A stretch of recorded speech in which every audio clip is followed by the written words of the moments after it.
Oke. Oke, saya lanjut lagi teman-teman ya. Oke, saya lanjut lagi. Nah, kemudian teman-teman, saya lanjut lagi. Saya Ya, mau sudah tanya nih selesai. teman-teman. Nah, jadi saya pengen juga mau jelasin tentang apa arti bank ya. Jadi kalau bank itu apa, dan nanti kita bahas juga tentang kripto atau blockchain. Nah, karena ini lebih dalam ke blockchain ya. Jadi kita tahu kalau bank itu adalah tempat nyimpan uang. Nah, sekarang saya ada kuis nih buat teman-teman nih. Siapa yang tahu arti dari bank yang sesungguhnya? Ayo. Silakan tulis di kolom komentar, memastikan teman-teman masih terkoneksi dengan saya. Ayo, apa arti bank? Jangan nanti teman-teman nggak ngerti.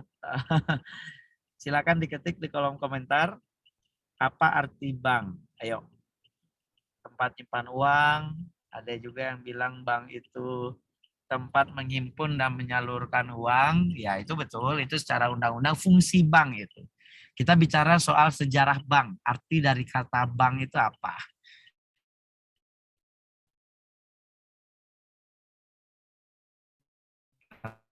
Tempat perputaran uang, itu tumpukan, oke, apalagi peredaran uang, bingung, nggak apa-apa. Ini mohon maaf nih koneksinya unstable dikit. Tapi ini kata bank berarti bahasa Italia banki, ya bangka berarti bangku. Para bankir Florence pada masa Renaissance melakukan transaksi mereka yang duduk di belakang meja penukaran uang, berbeda dengan pekerjaan orang yang tidak memungkinkan mereka untuk duduk sambil bekerja. Oke, Mbak Anissa. Nah, itu betul, bank itu bisa dikatakan tepian ya, atau juga dikatakan sebagai apa namanya, bangku. Awal-awal mula bank didirikan itu, jadi kan dulu kita sistem barter ya teman-teman ya. Awalnya orang pakai sistem barter, setelah sistem barter, lalu pakai koin kan. Nah, koin-koinnya itu dulu dalam bentuk emas. Nah, emasnya itu, koin emasnya kan susah dibawa-bawa. Akhirnya mereka dikasih note. Jadi mereka taruh emasnya di sebuah tempat atau namanya bank itu, ya, kemudian dia dapat note. Nah, kertas itu kan bank note. Jadi uang kertas itu adalah bank note, teman-teman. Jadi uang kertas itu backupnya adalah emas. Nah, jadi seiring berjalannya waktu lahirlah uang kertas. Uang kertas ini di backup oleh emas gitu ya. Jadi di backup oleh emas. Jadi emasnya itu tidak lagi dipakai. Udah saya matiin, Mbak, bukan udah saya matiin. Jadi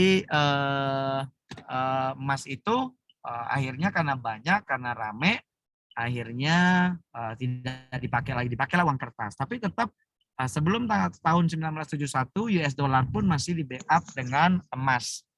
Ya. Nah, tahun 1971 Presiden Richard Nixon, Presiden Amerika, ya, US dollar itu tidak lagi digunakan sebagai backup US dollar, sehingga waktu itu teman-teman sejak tahun 1971 itu US dollar tidak ada lagi di backup oleh emas fisik. Sejak saat itu juga lah mata uang rupiah yang dulunya kuat mulai juga melemah, ditambah lagi dengan krisis tahun 99 membuat hancur gitu loh. Jadi mata uang rupiah terhadap dolar sekarang 1 dolar 14.500-an ya. Oke, kita sekarang masuk ke istilah kripto. Soal kripto, jadi kripto itu teman-teman pernah dengar kripto ya? Kripto teman-teman pernah dengar kripto nggak nih, Mbak Endang? Pernah ya? Oke. Pernah, Bang. Jadi saya sekarang mau ngajarin teman-teman soal kripto. Jadi kripto itu kalau udah paham soal kripto, baru kita bicara blockchain-nya gampang ya. Jadi kripto itu, ilmu kriptografi itu adalah namanya ilmu penyandian. Jadi teman-teman, kripto itu apa? Kriptografi itu adalah ilmu penyandian. Jadi ilmu penyandian itu udah dipakai sejak 400 tahun sebelum Masehi yang namanya Skytel Cheaper ya. Jadi Skytel Cheaper ini dipakai 400 tahun sebelum Masehi. Kemudian juga dipakai oleh mesin Enigma tahun 1920 atau pada saat Perang Dunia Kedua. ya. Kemudian apa namanya, kriptografi dipakailah untuk internet, ya. Jadi internet itu tulang punggungnya adalah kriptografi. Namanya asymmetric kriptografi. Di kampusnya saya dulu di MIT di Boston, ya, di Massachusetts di Boston Amerika, ya. Itu asymmetric kriptografi itu adalah tulang punggung internet. Jadi teman-teman harus paham bahwasannya kriptografi itu adalah tulang punggungnya internet. Jadi tanpa adanya kripto, internet tidak ada. Paham ya? Jadi teman-teman, kalau nggak ada itu kriptografi, tidak ada internet. Jadi internet itu adalah tulang punggungnya, kripto itu adalah tulang punggungnya daripada internet. Jadi tahun 1976 teman-teman udah lahir belum ya? Belum ya, pasti teman-teman tahun 90-an 2000-an nih kayaknya. Oke, kita lanjut ke ini. Teman-teman pernah nonton film The Net nggak ya? Jadi di Net film ini itu ada, ini film jadul banget deh pokoknya. Jadi ini film jadul, ada dulu Pizza Net, tapi saya nggak usah ini deh. Nah, jadi teman-teman perlu teman-teman tahu, pizza itu udah dijual secara online pertama kali di dunia tahun 94. Jadi tahun 94 bahkan teman-teman pun belum lahir, ya, itu udah ada yang namanya penjualan online melalui internet. Jadi yang pertama itu adalah Pizza Hut tahun 1994, ya. Jadi itu internet itu dipakai untuk toko online 94, ya. Ini namanya toko online-nya Pizza Hut. Jadi orang tuh dulu minta nama, kemudian alamatnya, itu kemudian teleponnya, langsung dia pesan. Jadi sangat sederhana sekali dulu pizza, ya. Pizza ini sangat sangat sederhana sekali dulu untuk di secara online. Nah, apa itu blockchain? Nah, ini kita bahas karena malam ini keahlian saya di bidang tersebut dan juga saya seorang praktisi. Kalau teman-teman kenal nanti Bali Token itu juga dari hasil kerja saya. Bali Token itu untuk token pariwisata, terus ada umroh token juga untuk umroh, terus ada veggie token juga untuk pertanian.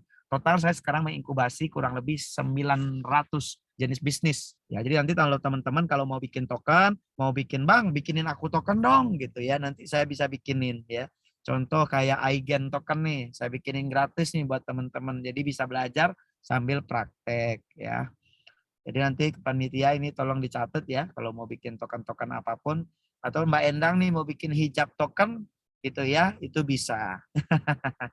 Jadi nanti bisa mulai berdagang secara tokenisasi. Kalau kemarin teman-teman tahu itu ada Bang Anang Hermansyah bikin token Aksik, terus anaknya Pak Yusuf Mansur juga bikin token, terus itu teman-teman komunitas kita juga ya.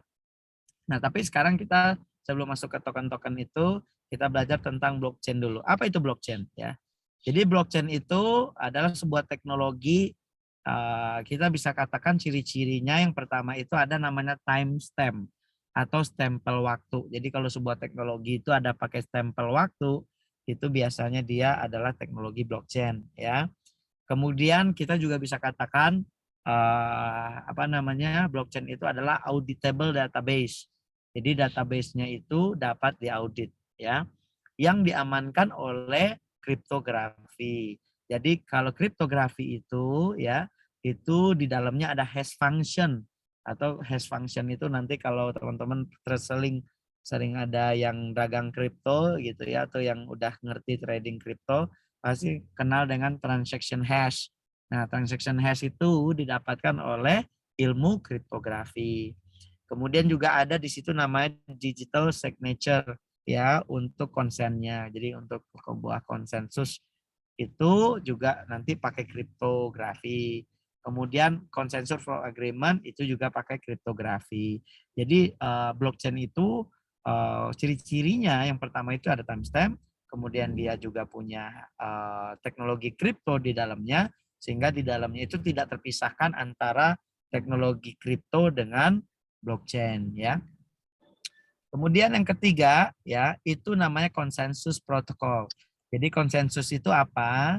Ini namanya cost of trust. Cost of trust itu artinya semuanya dicek gitu ya, sehingga konsensus itu bisa dibagi terhadap dua. Jadi itu ada yang nama satu permission blockchain, yang kedua permissionless. Ada Zoom. Jadi permission blockchain itu adalah blockchain yang diatur atau yang diizinkan. Kalau permissionless blockchain itu adalah blockchain yang jalan dengan konsensus tanpa minta izin ke siapa-siapa. Ya, jadi permissionless ini contohnya Bitcoin itu permissionless blockchain. Litecoin itu permissionless blockchain. Ya, Goldcoin pun itu saudaranya Dogecoin itu juga permissionless blockchain ya. Jadi permissionless itu kita tidak perlu minta izin ke siapa-siapa. Tapi kalau kayak contohnya lagi dibuat sama pemerintah Indonesia, Central Bank Digital Currency, itu pakai teknologi blockchain, itu pakai yang permission blockchain atau blockchain yang diatur atau yang diizinkan.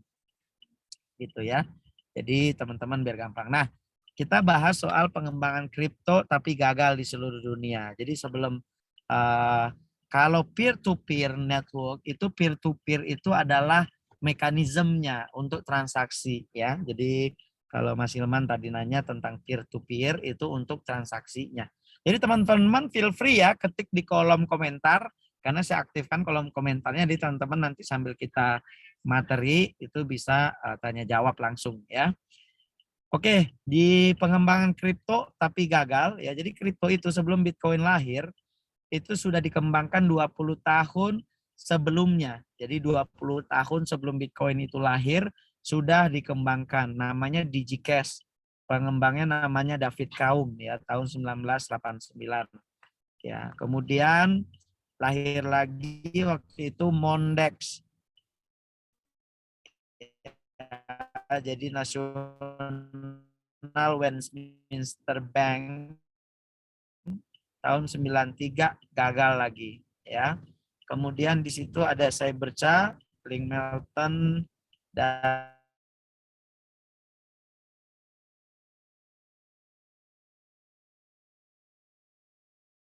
lain-lain itu tahun 94. Enggak tahu nih belum lahir kayaknya di tahun 94 ya.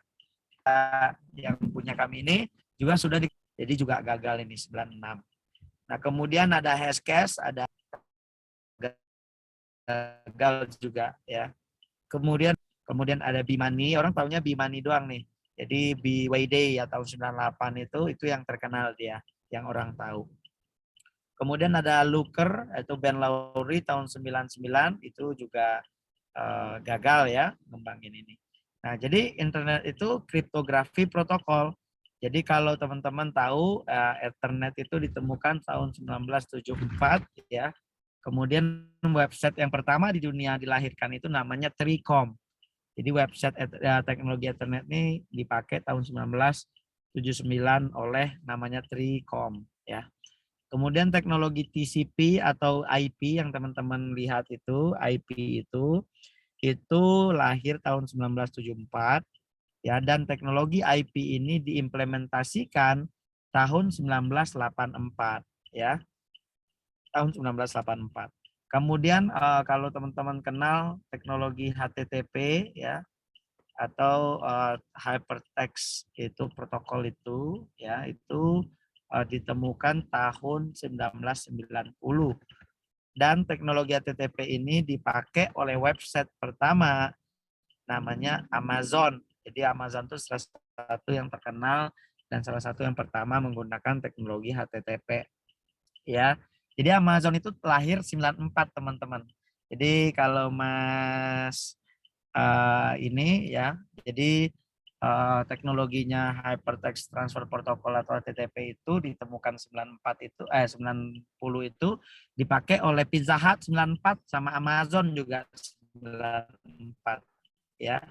Jadi teman-teman biar paham. Nah, kemudian ada teknologi Secure Socket Layer atau SSL ya, atau bisa dikenal juga dengan TLS, itu ditemukan tahun 96 teman-teman.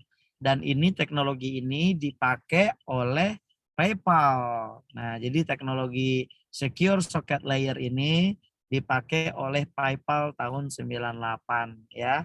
Jadi teman-teman biar paham PayPal itu pakai teknologinya SSL, Secure Socket Layer. Nah, barulah ditemukan tahun 2009 itu Bitcoin. Ya, Bitcoin ditemukan tahun 2009 ya. 2009 itu peer-to-peer electronic cash system. Ayo, siapa yang tahu penemu Bitcoin? Ada yang tahu nggak nih penemu Bitcoin? Bisa diketik di kolom komentar supaya kita ini. Wah, kalau Cisco sangat familiar, kata Bang Hilman nih. Wah, benar iya, kalau Cisco itu pastilah orang teknik ya. Ya, jadi Satoshi Nakamoto, ya betul. Jadi foundernya Satoshi Nakamoto. Satoshi Nakamoto ini kalau menurut saya ini adalah sebuah grup ini ya, apa namanya, grup programmer. Karena Satoshi Nakamoto ini apa namanya, Satoshi Nakamoto ini yang menemukan apa namanya blockchain yang distribute ya. Jadi kalau yang tadi blockchainnya itu tidak distribute, yang ini adalah distribute blockchain. Jadi si distribute blockchain pertama kali itu adalah Satoshi Nakamoto 2009 ditemukan. Kemudian apalagi masa depan ya, kita nggak tahu nih teknologi ke depannya seperti apa. Masih kita tidak mengenal nih. Jadi teknologi ke depannya kita nggak tahu apa tentang teknologi ini. Jadi teman-teman mohon maaf ya, saya udah mau nyampe, jadi koneksi udah makin bagus pastinya. Ya, oke, jadi nah sekarang teman-teman tahu nggak blockchain pertama di dunia dipakai tahun berapa? Ayo kira-kira teknologi blockchain ini dipakai tahun berapa di dunia? Ada yang tahu nggak nih? Silakan teman-teman kalau ada yang tahu kira-kira tebak-tebak tahun berapa ini blockchain itu dipakai pertama kali. Tahun 2009. Oke, ada lagi yang jawab. Tahun 2000 berapa? Ini masih Leman Singgi aja nih. 2008. Mbak Ros, ayo siapa lagi? Ya. Ayo, siapa lagi? Ini kita menunggu saya mau nyampe nih. Jadi biar internetnya makin bagus. 2007. Oke, siapa lagi?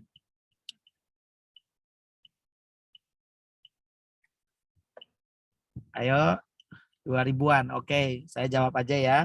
Jadi blockchain ini ditemukan teknologi tahun 1991. Ya, 1991 ditemukan. Kemudian pertama kali teknologi ini dipakai oleh The New York Times. Sampai hari ini masih dipakai, yaitu tahun 1995. Jadi teknologi blockchain ini udah dipakai sejak 1995 oleh The New York Times sampai hari ini.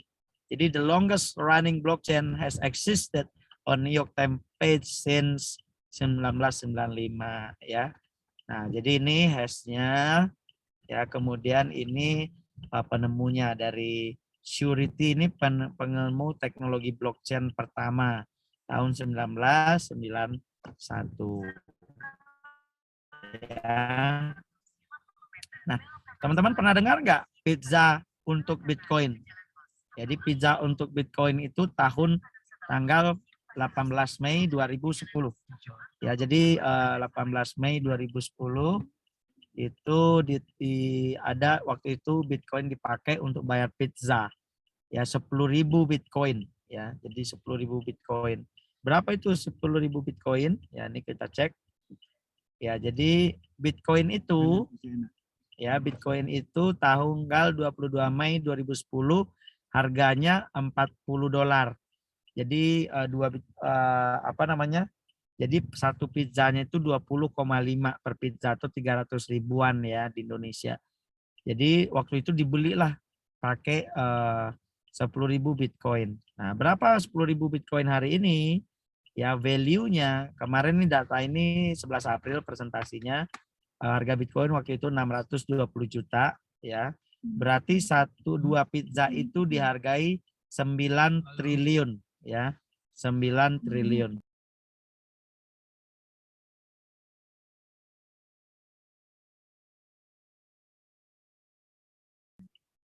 Oke, jadi 11 April 2021 Bitcoin itu nilainya 9 triliun. Jadi kalau dia tahu tuh beli Bitcoin waktu itu $10.000, nyesel dia untuk jual itu. Jadi per Bitcoin per pizzanya itu sekitar 310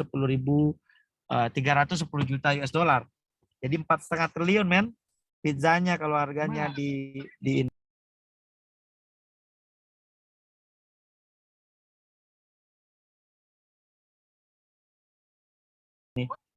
Jadi teman-teman ini saya parkir dulu udah nyampe di lokasi jadi biar ininya bagus. Tapi saya next aja ya. Jadi teknologi blockchain ini yaitu mengirim data secara terverifikasi melalui jaringan yang terdesentralisasi. Jadi tidak ada yang bisa di stop blockchain ini teman-teman. Jadi nggak bisa ditutup karena dia mengirim data secara terverifikasi melalui jaringan yang terdesentralisasi atau artinya tidak ada terpusat datanya atau seperti server yang ada sekarang itu tidak ada. Kemudian dapat menyatakan nilai atau kode ya komputer ya. Jadi itu teknologi blockchain. Kemudian dia dapat terkoneksi dengan sektor keuangan dan juga uang ya. Kemudian dapat diadopsi untuk mengatasi permasalahan teknis kebijakan publik dan komersil ya. Nah, teman-teman kita belajar soal uang sedikit ya. Jadi belajar soal uang. Apa itu uang? Ya, jadi uang itu adalah medium of exchange. Jadi medium of exchange itu ada sebagai alat tukar.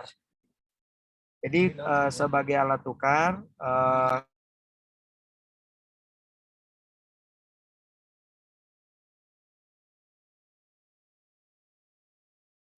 jadi medium of exchange itu adalah sebagai alat tukar teman-teman. Jadi fungsi uang yang pertama itu adalah medium of exchange atau sebagai alat tukar. Kemudian fungsi uang itu yang kedua adalah store of value atau menyimpan nilai atau lindung nilai lah atau kita bilang ya untuk sebagai lindung nilai dari sebuah ini value. Kemudian unit of account artinya dapat dihitung atau dapat dipecah-pecah menjadi bagian-bagian kecil ya. Jadi ini keuangan saya lanjut aja. Jadi teman-teman ini tantangan di sektor keuangan ya kalau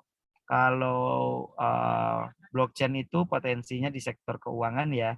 Jadi potensinya itu di sektor keuangan satu krisis yang berulang dan tidak stabil. Ini ada potensi blockchain di situ.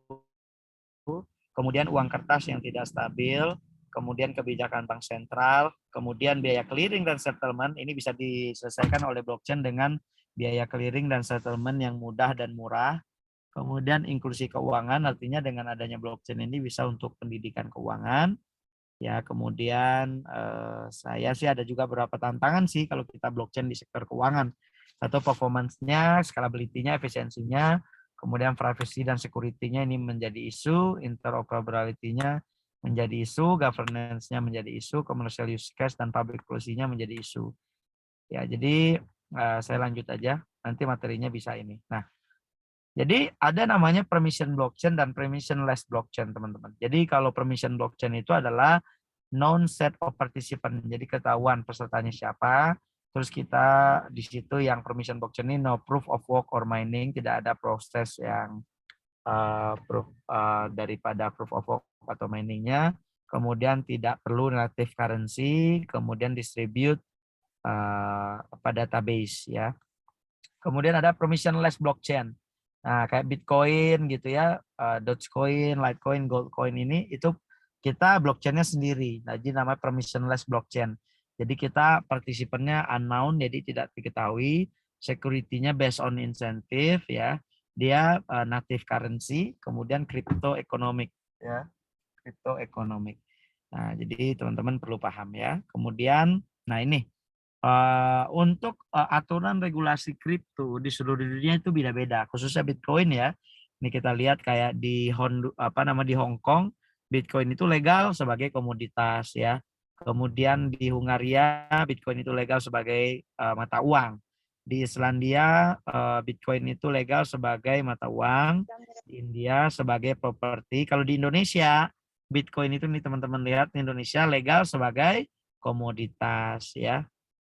Nah, jadi ini seluruh dunia gambaran daripada legalitas daripada Bitcoin ya.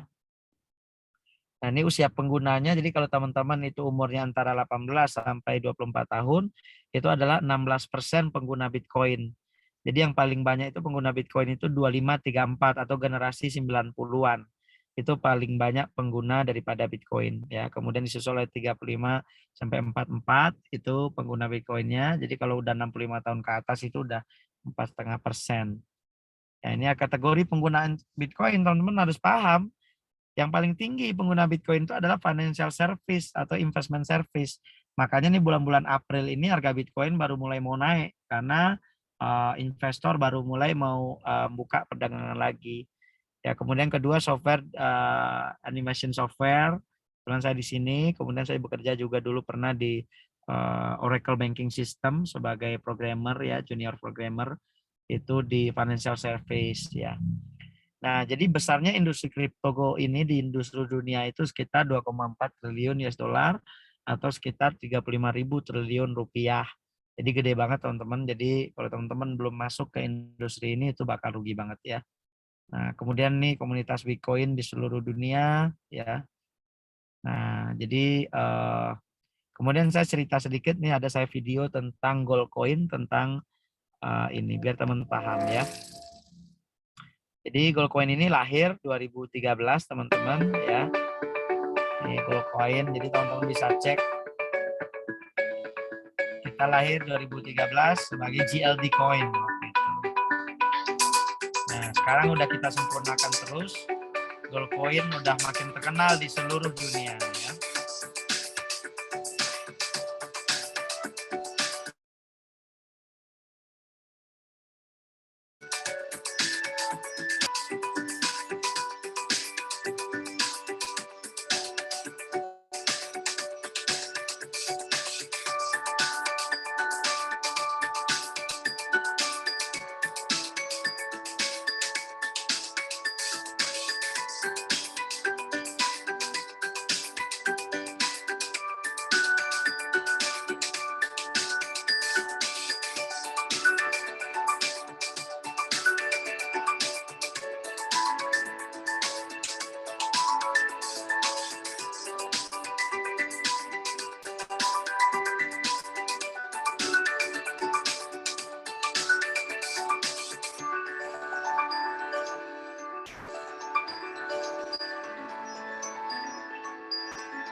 Oke, terima kasih Kak Endang. Kayaknya materi saya sampai di situ dulu. Jadi nanti kita buka tanya jawab dulu yuk, biar ada diskusinya.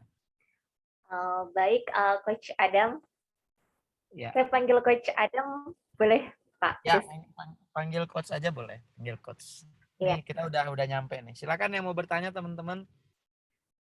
Baik teman-teman, saya buka untuk sesi pertama terlebih dahulu. Tadi kita sudah banyak sekali ya mendapatkan insight dan juga ilmu dari blockchain, kemudian Bitcoin, cryptocurrency, kemudian uang, sampai dengan gold coin ya. Jadi untuk sesi pertama saya persilahkan 3 orang penanya. Silahkan disebutkan nama, kemudian kampusnya, dan juga asalnya. Baik, sudah ada respon ya. Yang pertama saya persilahkan kepada Danu Harja, kemudian nanti Ahmad dari Sulawesi Selatan, dan juga Dede Ferry. Oke, mungkin perempuan dulu ya. Nanti saya akan buka. Salsabila. Silahkan Danu. Oke, baik. Sebelumnya terima kasih kepada Mbak moderator yang telah mempersilahkan kepada saya untuk memberikan pertanyaan cryptocurrency dan lain sebagainya dengan pembicara yang luar biasa juga, yakni Pak Aris begitu ya. Tadi pemaparan yang sangat menarik Pak tentang bagaimana dunia berkembang dari tadinya kita menggunakan uang sampai dengan kartal begitu. Dan tadi juga disinggung juga dari bagaimana perubahan paradigma dari penggunaan keuangan dan pengamanan jasa keuangan itu sendiri dalam bentuk fisik menjadi non fisik begitu Pak. Berhubungan dengan subtema atau mungkin yang namanya ini ya topik pembahasan yang akan kita bahas pada malam ini, yakni bagaimana blockchain itu dapat meningkatkan kesejahteraan masyarakat secara umum. Pertanyaan saya mungkin lebih ke substansi tema aja Pak, daripada mohon maaf sekali lagi ya Pak, daripada ke materi yang Pak Rizky sampaikan tadi. Jadi begini Pak, saya melihat bahwasanya perubahan zaman yang sangat cepat ini mempengaruhi berbagai lapisan masyarakat, khususnya memang dalam itu sendiri, yaitu sekarang sudah ada yang namanya cryptocurrency dan mungkin blockchain begitu. Dan berkaitan dengan kesejahteraan umum dan masyarakat, saya melihat bahwasanya Indonesia itu untuk saat ini itu belum secara cukup untuk memahami dari bagaimana penggunaan dari blockchain dan bagaimana teknologi dari keuangan itu sendiri gitu untuk saat ini. Kita bisa melihat dari berbagai kasus di mana binary option dan jaringan-jaringan keuangan lain banyak memperdaya masyarakat Indonesia secara umum dalam bidang teknologi keuangan begitu. Nah, saya melihat di sini bahwasanya ada kontradiksi Pak, karena penggunaan dari blockchain, penggunaan dari teknologi keuangan ini itu untuk Indonesia sendiri bahwasanya itu belum berdampak positif Pak. Ya, itu mungkin untuk secara kecilnya mungkin sudah berdampak secara signifikan ya Pak ya, mungkin karena banyak dari kita yang mengenal teknologi, tapi sayang sekali kepada masyarakat yang memiliki literasi yang kurang cukup untuk memahami dari digital ekonomi itu ternyata banyak yang memahami salah begitu, sehingga dalam keberjalanan itu banyak dari apa ya, masyarakat Indonesia itu kayak semacam tertipu gitu Pak dengan teknologi keuangan digital itu sendiri. Nah, menurut Pak Rizky sendiri bagaimana dalam melihat problematika yang ada di masyarakat itu sendiri? Terima kasih. Ya sebelumnya mohon maaf moderator, saya belum memperkenalkan diri. Jadi perkenalkan nama saya Danu Hardia. Saya dari Universitas Diponegoro, asal dari Jawa Barat. Terima kasih. Oke, keren. Oke, pertanyaannya menarik sekali. Jadi memang banyak sekali fenomena ya sekarang ini, ada binomo, ada binary option dan lain-lain. Makanya teman-teman lihat mana yang teknologi blockchain, mana yang aplikasi judi online itu berbeda-beda. Makanya edukasinya, kalau blockchain itu dia ledger. Ini saya mau izin share screen sebentar ya teman-teman ya. Karena tadi apa namanya, saya ada 2 project. Karena bicara blockchain memajukan Indonesia ya. Jadi project saya yang pertama itu adalah namanya Bali Token. Bali Token ini untuk membantu Bali bangkit lagi ya dengan menggunakan teknologi blockchain. Jadi dia tuh berguna sebagai voucher diskon. Jadi kalau teman-teman nanti ke Bali bisa gratis nginep di Bali kalau pegang Bali Token gitu loh. Nah, jadi ini ini teman-teman buka aja websitenya nanti. Bali Token ini adalah teknologi blockchain yang digunakan di bidang pariwisata.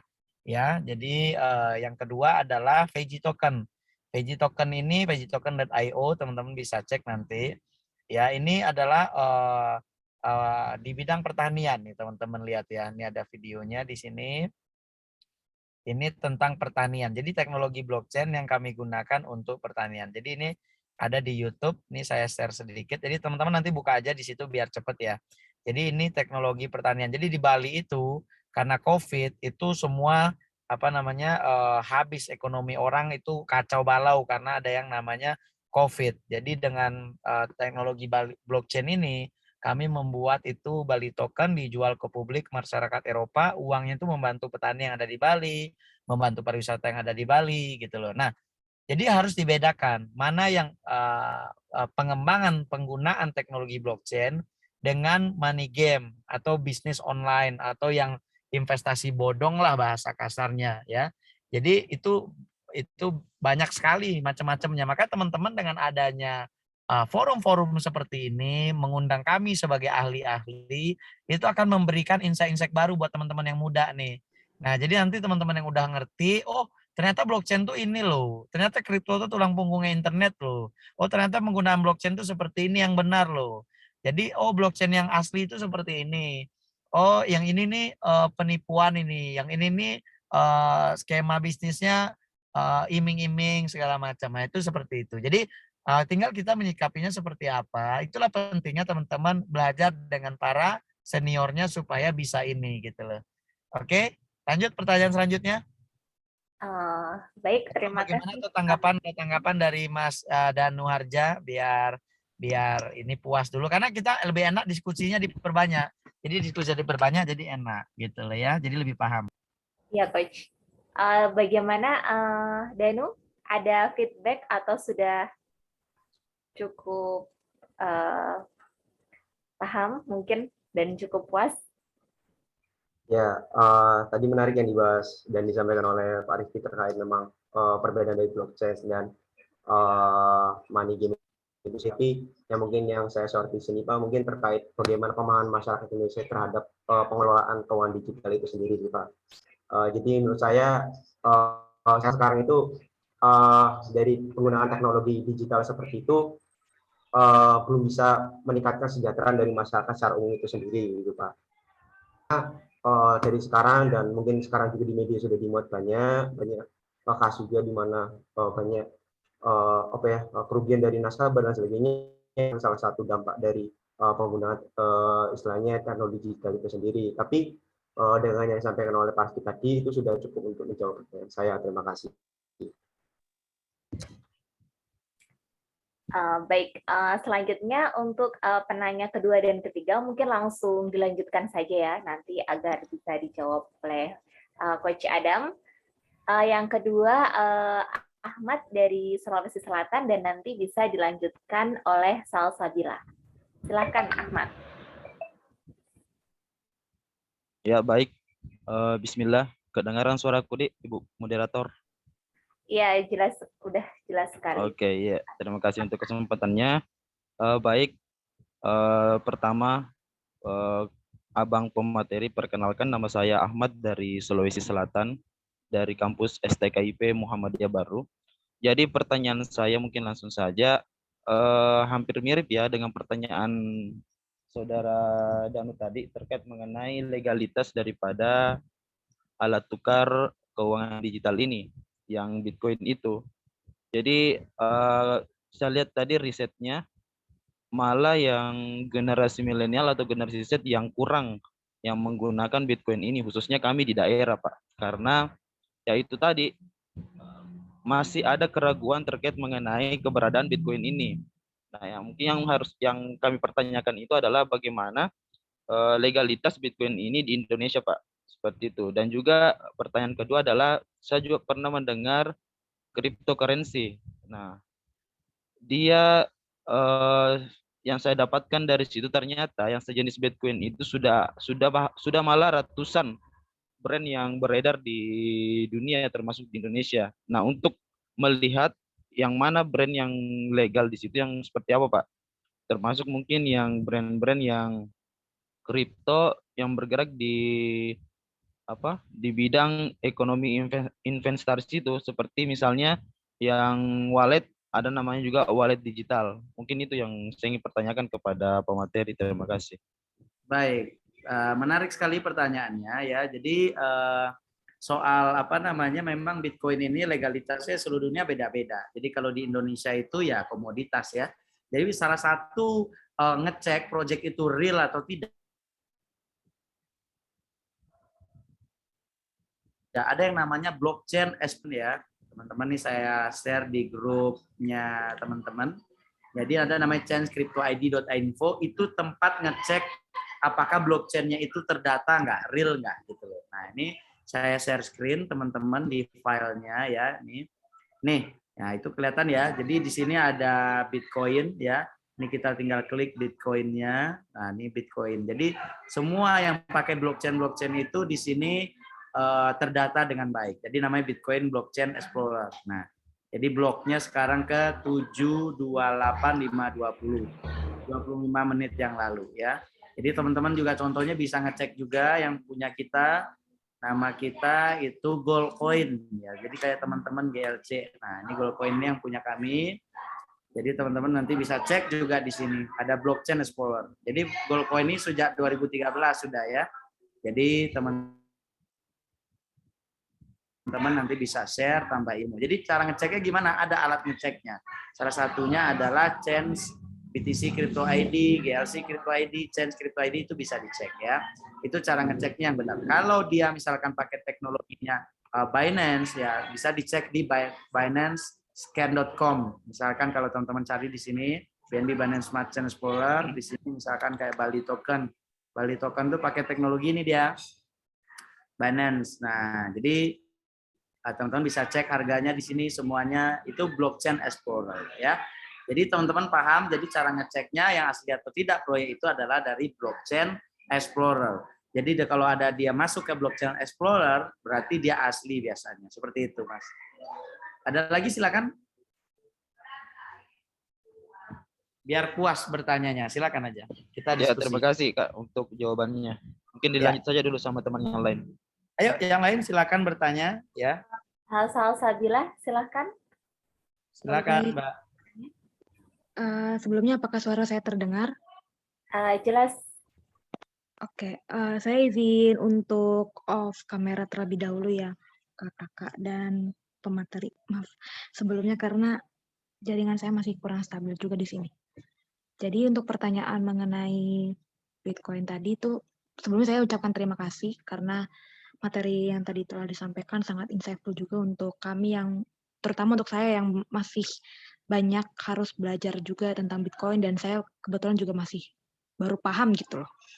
Untuk Bitcoin sendiri sebenarnya apabila dibandingkan dengan mata uang ataupun ya mata uang emas itu sendiri, apakah lebih lebih besar nilainya emas atau justru Bitcoin itu sendiri? Karena kan seperti yang kita ketahui, masyarakat kita ini cukup banyak yang mengalihfungsikan dari uang kertas seperti sekarang yang kita gunakan itu dengan emas alih-alih untuk investasi ya. Apakah bila dibandingkan mata uang Bitcoin dengan emas ini bisa dibilang senilai atau justru lebih besar yang mana gitu.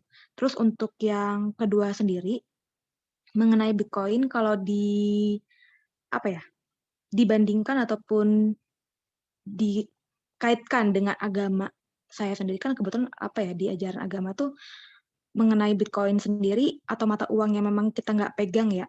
Ini kan emang masih dibilang tabu juga karena emang yang perlu dan yang bagus itu kan yang sahnya ini kalau misalkan kita megang uang alias uang itu sendiri ada nilainya, nilai yang berarti ya, yang kayak seperti uang kertas. Uang kertas saja sebenarnya masih dipertanyakan gitu, yang lebih itunya kan emas ya. Jadi apakah kalau dikaitkan dengan agama sendiri, terutama untuk agama saya sendiri atau Islam ya, itu bagaimana gitu? Udah ada ajarannya seperti dari MUI atau enggak gitu? Karena saya masih sedikit ragu-ragu ataupun skeptis sih untuk Bitcoin ini gitu. Mungkin itu saja untuk dua pertanyaan saya. Terima kasih. Baik, terima kasih pertanyaannya cukup bagus ya. Jadi kalau sebagai alternatif investasi ini cukup bagus ya karena pilihan masing-masing ini saya perlihatkan ke teman-teman soal harga daripada Bitcoin. Nah, ini teman-teman lihat harga Bitcoin hari ini 614 juta ya per Bitcoin hari ini harganya ya. Jadi teman-teman bisa lihat historical datanya ya, ini all. Jadi Bitcoin itu nih tadi dari 2013 nih teman-teman lihat harganya masih 1.500 naik terus ya. Jadi sekarang 620 juta. Ya kalau emas rata-rata itu dia stabil 10%-an per tahun kenaikannya. Jadi kalau mana yang lebih bagus daripada emas daripada Bitcoin, menurut saya tergantung tipikal resiko investmentnya teman-teman itu resikonya profilnya seperti apa. Apakah profilnya yang high risk? Kalau high risk ya bagus di Bitcoin karena bisa besar. Tapi kalau tidak high risk ya bagus di emas karena lebih aman dan ada fisiknya. Jadi kalau nggak ngerti soal IT, jangan di Bitcoin karena kalau Bitcoin ini harus padat ilmu IT. Kalau nggak nanti bisa ketinggalan ya, bisa ketinggalan info. Nah makanya teman-teman tergantung ya. Kalau untuk keagamaan sendiri itu di Indonesia ya untuk regulasinya itu masih diperdebatkan. Tapi di berbagai daerah di dunia ya ini sama dengan ada yang bisa bilang halal, ada yang bisa bilang haram. Tapi yang namanya desentralisasi ya Bitcoin itu kan decentralized tergantung siapa penggunanya. Kalau penggunanya sepakat sebagai alat tukar maka dia akan jadi alat tukar ya versi digitalnya karena itu ada Bitcoin itu ada bentuknya, ada barangnya. Ada angka digital yang bisa dimasukkan ke wallet teman-teman kayak OVO, kayak Dana. Itu masuk namanya ke Bitcoin wallet. Jadi ada barangnya. Jadi bukan barang fiktif gitu loh dan itu dapat diperdagangkan, diperjualbelikan gitu kurang lebih ya. Cukup? Cukup. Silakan. Yang pertanyaan yang lain mungkin teman-teman. Terima kasih banyak sebelumnya. Oke, baik, Coach Adam, terima kasih. Makin banyak ya insight-nya dari Coach Adam, ternyata banyak banget ya untuk penggunaan Bitcoin sendiri. Kita lanjutkan ke penanya yang selanjutnya, bisa ke Gede. Silahkan Gede. Apakah ada di sana, Gede? Atau mungkin bisa lanjut ke Hilman dulu. Silahkan Hilman. Ya, Kak, terima kasih atas kesempatannya. Sebelumnya saya ingin bertanya ke Pak Adam terkait dengan blockchain tersebut yang mana tadi website pariwisata ya, Pak, dengan transaksinya menggunakan itu teknologi blockchain itu. Nah, itu sudah mengimplementasikan Web 3.0 berarti ya, Pak. Itu yang pertama pertanyaannya. Yang kedua, bagaimana jika blockchain tersebut diimplementasikan di sektor-sektor lain, misalkan di sektor pendidikan gitu, Pak, misalkan kayak gitu. Oke, mungkin gitu aja dua pertanyaan dari saya, Pak. Saya Hilman Sigi Wisaksana dari Purwokerto. Terima kasih. Oke, keren banget pertanyaannya ya. Jadi kalau Web3 itu sudah proses kita pakai Web3. Kemudian teman-teman kalau tadi Masnya nanya soal bidang pendidikan, kami juga punya namanya AMI Token, yaitu blockchain yang digunakan untuk pendidikan. Nah, ini kita lihat sebentar ya videonya teman-teman ya, biar nanti teman-teman biar paham.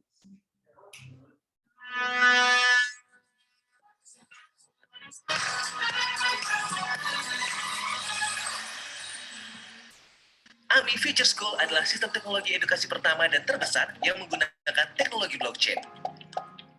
Untuk belajar mengajar, AMI Future School menggunakan sarana website dan aplikasi. Berikut adalah tampilannya. Yang pertama adalah dashboard. Dashboard merupakan halaman yang pertama kali siswa kunjungi ketika selesai melakukan login maupun registrasi. Di AMI Future School, materi yang dapat diakses siswa adalah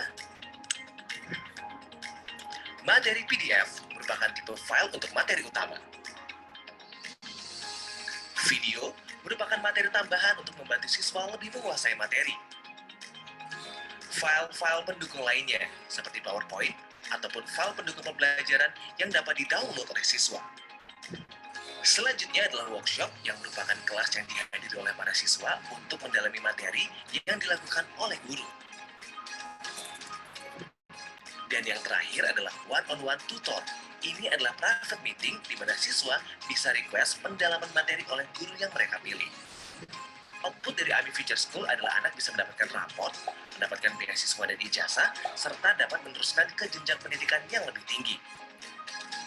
Tujuan AMI Future School adalah memberikan pendidikan yang terbaik dan terjangkau dengan menciptakan lingkungan belajar yang efektif dan menyenangkan melalui kemajuan teknologi untuk memajukan pendidikan serta menyetarakan kualitas pendidikan di Indonesia. Bersama AMI Future School, kita cerdaskan generasi pemimpin masa depan Indonesia. AMI Future School, the journey of futuristic leader generation. Nah, itu dia yang bergerak di bidang pendidikan, namanya amitoken.io. Jadi kalau saya nggak pakai sosial media ya teman-teman. Jadi saya orang IT tapi saya nggak suka bergaul di sosial media karena sosial media itu sifatnya fiktif, palsu. Ya. Saya lebih senang yang asli-asli aja. Jadi saya nggak ada channel YouTube, nggak ada sosial media. Jadi kalau teman-teman nanti ini pakai Telegram aja. Telegram @mrgoldcoin 94 kali. Nah, saya cuma pakai Telegram untuk komunikasi. Jadi teman-teman nanti bisa add saya di @mrglowcoin94 kali di Telegram gitu. Jadi AMI tadi itu adalah teknologi blockchain yang kita gunakan untuk membantu anak-anak yang putus sekolah untuk mendapat pendidikan, dan dia bisa dapat ijazah, dia bisa lanjut ke perguruan tinggi. Nah, teman-teman Aigen nanti mungkin kalau ada anak-anak yang putus sekolah di daerahnya, bisa nanti kita kerjasama, kita bikin sekolah jarak jauh, terus teman-teman bisa jadi pengajar di situ, tapi pakai teknologinya AMI token. Jadi nanti belajarnya online, cukup sediakan operator, dan itu Aigen sama AMI token bisa kerjasama tuh Mbak Endang sama tim, supaya memberantas anak-anak yang putus sekolah, sehingga nanti teman-teman Aigen lebih kerasa manfaatnya di tengah-tengah masyarakat. Mungkin itu dulu Mbak Endang, Mas penanya Mas Hilman, terima kasih. Silakan yang mau bertanya lagi. Keren sekali ya Bang Adam, mudah-mudahan nanti ke depannya bisa kolaborasi ya Bang Adam, Coach Adam, untuk tadi di bidang pendidikan. Mudah-mudahan nanti next dengan tadi AMI.id ya, Coach? AMItoken.io. Oh, AMItoken.io. Oke. Boleh teman-teman yang ingin bertanya dipersilahkan. Izin Kak moderator mau nanya. Oh iya Kak Josi, silahkan Kak Josi. Ya izin Coach Adam, perkenalkan saya Josi Kelas Atarik dari Universitas Bengkulu, dari Kota Bengkulu. Yang ingin saya tuh masih bingung Coach terkait sentralisasi, desentralisasi gitu kan. Kalau desentralisasi itu kan artinya banyak tangan gitu, kayak orang-orang itu bisa banyak tahu kayak gitu. Ya kalau dipikir-pikir artinya itu enggak kerahasiaannya itu enggak terjaga gitu. Ini maksudnya pikiran abstrak saya aja. Mungkin Coach bisa sedikit menjelaskan terkait blockchain ini kan sentralisasi terus desentralisasi. Mungkin saya masih bingung di situ Coach.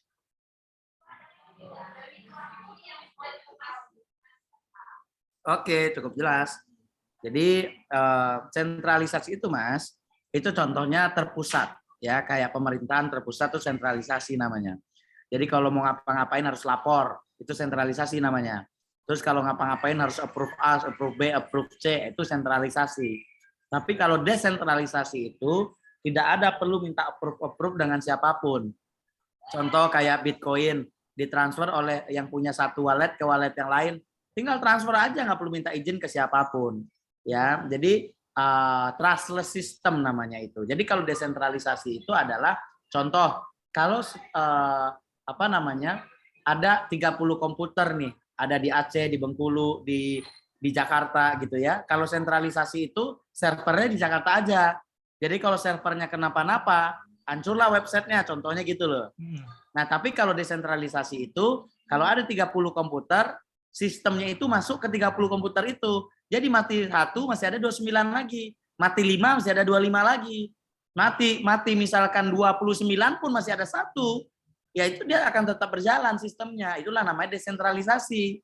Jadi tidak ada tersentralisasi itu tidak terpusat begitu. Jadi datanya itu tersebar dengan baik ke seluruh komputernya kalau dia komputer. Gitu loh Mas. Paham ya sederhananya? Izin Coach, apakah artinya misalkan katakanlah saya punya A di salah satu komputer. Kalau desentralisasi artinya kan banyak komputer gitu kan.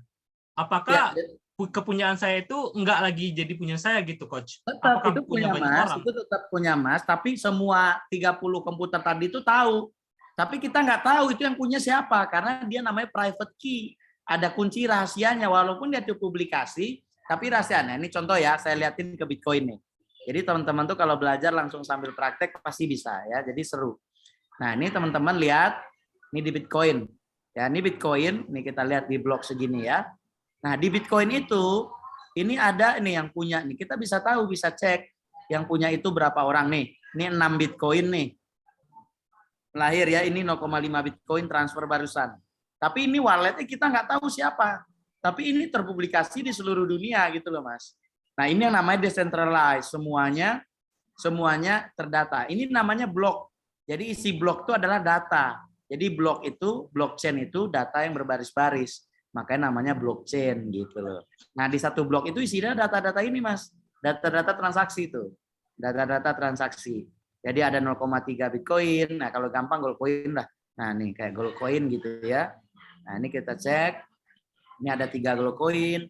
Ada yang transfer 129 gold coin. Nah ini walletnya ada. Tapi kita nggak tahu nih yang punya walletnya siapa gitu loh. Jadi dia tetap public, tapi private-nya tetap terjaga. Itu untuk mengamankan gitu loh. Nah, jadi paham ya Mas ya. Jadi itu terdistribusi ke semua member. Jadi kalau misalkan Mas tadi download aplikasi Goldcoin nih, itu bloknya sama dengan blok yang ada di Blockchain Explorer tadi. Itu yang namanya desentralisasi. Semuanya masuk ke handphone, komputer-komputer gitu loh. Tanpa ada diketahui siapa yang punya gitu loh. Jadi tetap punya Mas itu tetap punyanya Mas Yozi gitu loh. Paham ya? Siap-siap. Paham, Coach. Terima kasih, Coach. Oke, bebas bertanya. Oke, ada pertanyaan lagi, Coach. Ini dari Jamarti dan Gede. Silahkan, Gede, untuk bertanya terlebih dahulu. Oke, baik. Coach, izin bertanya. Sebenarnya pertanyaannya simpel. Dari semua hal yang udah Coach paparkan itu kan udah sangat-sangat nge-trigger kita semua ya. Ya, aku nggak pungkirin bahwasannya aku pun juga ke-trigger di sini gitu. Yang awalnya harga pizza itu 30 Bitcoin, sekarang ya tahu sendirilah harga Bitcoin berapa gitu. Pertanyaan saya satu, Coach.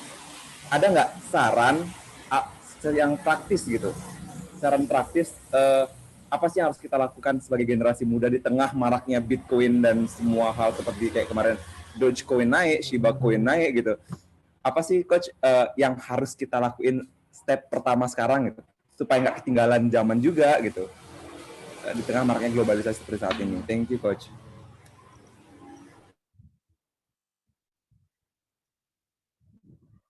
Jadi apa yang harus kita lakukan ya kita harus up to date. Dengan adanya kita forum-forum seperti ini, tanya jawab. Kemudian forum ini mungkin nanti Mbak Endang bikinkan grupnya. Dari grup itu tanya jawab bebas, tanya jawab di situ. Dengan tanya jawab dengan praktisi kan beda ya Mas ya. Tanya jawab dengan orang yang ikut-ikutan saja. Kalau saya ini kan saintis, saya ini programmer. Jadi saya itu mengikuti semua sejarahnya dan apa yang terjadi di belakangnya. Jadi nanti kalau teman-teman mau insight-nya lebih dalam, sering-sering komunikasi dengan orang seperti saya. Praktisi-praktisi blockchain seperti itu. Jadi nanti nggak ketinggalan info. Kira-kira ke depan tuh apa sih ya? Metaverse tuh bakal gimana sih? Ya. Jadi kalau metaverse itu Facebook bikin metaverse itu karena ke depannya itu database-nya pakai blockchain. Jadi nggak ada server yang tersentralisasi. Sehingga kenapa di metaverse nggak akan ada masalah. Karena servernya nggak bisa di take down. Karena dia pakai blockchain gitu loh Mas. Jadi apa sih yang harus kita lakukan? Kita harus up to date. Bikin komunitas, misalkan Mas Gede dari mana ya? Kabupaten Buleleng, Coach. Oh, dari Buleleng. Saya di Gianyar tinggal Mas Gede. Saya tinggalnya di Gianyar. Nanti saya ke Buleleng itu mungkin bulan depan belajar pilot. Nanti kita ketemu di sama Mas Gede. Jadi nanti Mas Gede itu harus beli gede ya. Ini beli gede berarti ini. Berarti beli gede harus komunitas kumpul seperti ini. Teman-teman Aigen, ayo kita bikin yuk Aigen blockchain community gitu loh. Kita tanya jawab yuk, nanti undang siapa pembicara yang aktif-aktif. Ayo kita bikin project apa yuk. Pakai blockchain kita cobain yuk biar paham. Kalau teman-teman nggak praktek ya nggak paham-paham gitu. Makanya tadi saya trigger nih Mbak Endang gitu ya. Bikin itu Aigen token, belajarlah teman-teman di situ. Gimana sih bisa naik sebuah token itu, proyek itu bisa turun, kenapa bisa rame, kenapa nggak rame. Nah itu penting ya. Silakan yang mau. Oke, baik lanjut ke Jamarti. Silahkan Mas Jamarti untuk bertanya. Cek sound, kedengaran ya Kak? Iya, udah jelas. Oke, terima kasih atas kesempatan yang diberikan. Baik, terlebih dahulu terima kasih banyak atas materinya, sangat menarik dan suatu hal yang baru bagi saya. Oke, pertanyaannya untuk Pak Rizky, Bang Rizky ya. Bang Rizky, ini tadi dari penyampaian materi dari awal sampai akhir, menurut saya menarik gitu ya, apalagi diselingi dengan penyampaian materinya tuh bahasa Inggris semua gitu ya. Kebetulan memang sekarang itu suka dengan belajar bahasa Inggris gitu ya. Nah, jadi pertanyaannya Bang Rizky, tadi blockchain ini kan blockchain ini tadi kan sebagai alat tukar ya. Sebagai alat tukar yang dilakukan sekarang itu ya, apalagi sekarang ini kan zamannya zaman teknologi, zamannya teknologi seperti itu sudah mengarah ke metaverse, tadi ada disinggung juga tentang metaverse gitu ya. Nah, pertanyaannya Bang Rizky, apa sih yang menjadi kelebihan dari Blackcoin ini dibanding yang lain? Kemudian sasarannya Blackcoin ini ke siapa sih, ke masyarakat atau bagaimana sih, Bang Rizky? Belum terlalu paham juga tadi. Terima kasih. Tanya lagi? Oke, bicaranya Bitcoin ya. Jadi bit itu artinya data, koin itu artinya koin ya. Jadi Bitcoin itu diciptakan itu untuk semua masyarakat di seluruh dunia sebagai protes terhadap mata uang fiat, mata uang kertas yang selalu kena inflasi gitu loh. Jadi karena dia kena inflasi setiap tahun, maka pengen menciptakan sebuah mata uang yang berlaku global seluruh dunia dan fee-nya tidak besar dan bisa transaksinya kapan saja di mana saja dan aman gitu loh. Dan terdesentralisasi. Jadi Bitcoin itu diciptakan bersama koin-koin yang lain itu adalah untuk sebuah komunitas global. Sebuah komunitas global untuk mata uang yang tidak dikuasai oleh satu bank. Jadi kalau kayak rupiah dikuasai negara kan, US dollar dikuasai Amerika, the Fed. Jadi mata uang kertas itu pasti selalu turun harganya. Kenapa? Karena terjadi inflasi. Contohnya merawat uang-uang kertas yang sobek-sobek itu biaya. Itu nanti kalau ditukar inflasi. Nah, bagaimana orang bank menjaga inflasi? Salah satunya menerbitkan mata uang baru kan, uang kertas baru. Nah, itu untuk menjaga inflasi. Nah, makanya karena kenapa kok dibikin mata uang baru? Karena kalau nggak dibikin mata uang baru, 50.000 baru, 100.000 baru, itu nanti akan dipalsukan uangnya. Kalau dipalsukan itu bahaya gitu loh. Maka itu akan menciptakan inflasi yang tinggi. Makanya itu salah satunya diciptakan mata uang baru. Nah, Bitcoin ini targetnya semua masyarakat seluruh dunia dan dia no single ownership. Tidak ada yang punya Bitcoin ini. Semua yang beli Bitcoin itu adalah member-membernya mereka dan itu mereka lah pemiliknya. Dan mereka sama-sama konsensus namanya bersama-sama memajukan Bitcoin di seluruh dunia. Termasuk saya juga di situ gitu loh. Jadi kita itu komunitas global seluruh dunia untuk teknologi ini dan itu membawa keadilan. Jadi blockchain itu membawa keadilan, Mas. Jadi teknologi blockchain itu adalah database-nya bisa diaudit oleh publik gitu loh. Jadi ketahuan semua Mas punya Bitcoin berapa. Kalau saya tahu walletnya, saya tahu berapa Mas punya. Gitu loh ya. Jadi kurang lebih seperti itu, Mas. Jadi ini untuk semua manusia di dunia. Oke, terima kasih atas jawabannya Bang Rizky. Mungkin yang kedua tadi mungkin kelebihannya ini apa sih Bang Rizky dibanding yang lain seperti itu? Ya, kelebihannya satu ya pasti transaksi lebih murah, kemudian cepat. Karena kalau syarat untuk mata uang itu kan harus cepat ditransaksikan ke seluruh dunia, betul nggak? Kalau kita butuh kalau seandainya lama dia transaksi, kapan dia mau selesai gitu loh. Makanya coba Mas ngirim uang sekarang dari sini ke Amerika, pasti nggak bisa langsung, pasti harus ke bank dulu, kemudian banknya nunggu 3 hari dulu, baru masuk. Tapi kalau pakai Bitcoin sejam udah masuk. Siap. Gitu. Apalagi kayak pakai gold coin 2 menit udah masuk gitu loh. Baik, siap Bang Rizky. Ya intinya lebih ke kemudahan teknologinya gitu loh Mas. Silakan yang lain. Oke, silahkan yang lain teman-teman. Ada pertanyaan lagi? Boleh tambah satu pertanyaan lagi, Kak? Oh iya, boleh. Silahkan Ahmad. Ya, baik. Jadi saya mungkin masih punya beberapa pertanyaan ya, Bang. Jadi salah satunya itu bagaimana prediksi pemerataan cryptocurrency ini atau Bitcoin ini ke depan, maksud saya. Apakah nantinya tidak akan timbul diskriminasi ke beberapa kelompok atau beberapa individu masyarakat yang mungkin akses untuk Bitcoin ini susah begitu.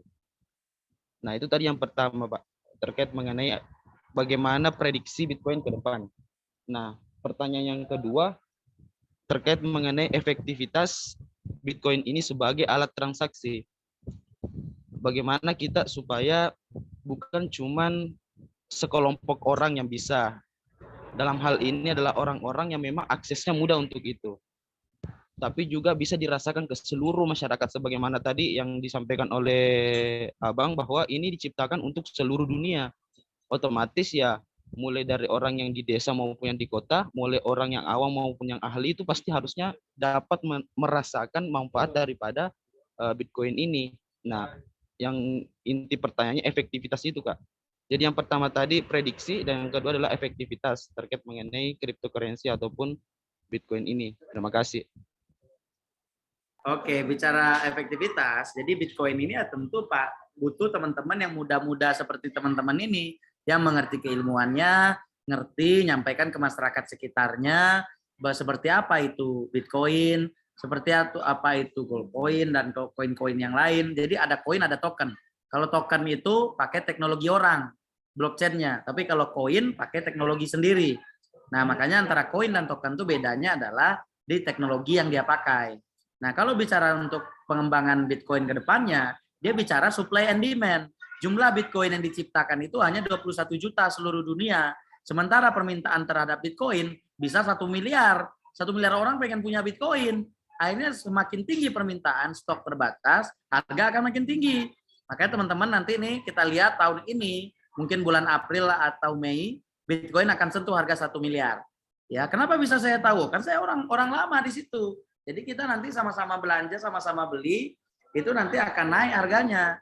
Nah, jadi nanti bagaimana untuk mesejahterakan masyarakat? Ya harus diedukasi. Sosialisasi dan edukasi tentang teknologi ini harus terus disampaikan.